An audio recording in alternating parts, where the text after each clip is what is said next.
ദുഃഖ വെള്ളിയാഴ്ചകളുടെ ഓർമ്മകളിലെല്ലാം കുരിശിൻ്റെ വഴി അടയാളപ്പെട്ട് കിടപ്പുണ്ട്. പീഡാനുഭവത്തിൻ്റെ പൂർത്തീകരണമാണ് 14 സ്ഥലങ്ങളിലൂടെ നിർവഹിക്കപ്പെടുന്നത്.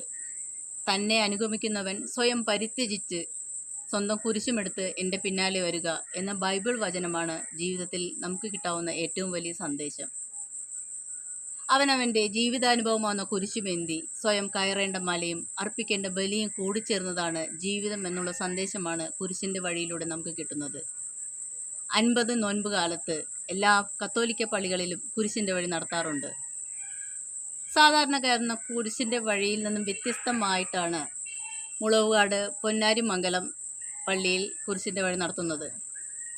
യേശുക്രിസ്തുവിൻ്റെ പീഡാനുഭവം നേരിൽ കണ്ടുകൊണ്ട് നമുക്കുള്ള ആ ഒരു ഫീലിംഗാണ് ഈ ഒരു കുരിശിൻ്റെ വഴിയിലൂടെ നമുക്ക് കിട്ടുന്നത്.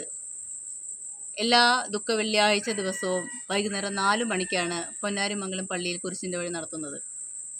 എല്ലാ വിശ്വാസികളും ഈ ഒരു അനുഭൂതിക്ക് വേണ്ടി, ഈ ഒരു അനുഭവത്തിന് വേണ്ടി, ആ അനുഭവം നേരിൽ കാണാൻ വേണ്ടി കാത്തിരിക്കുകയാണ്.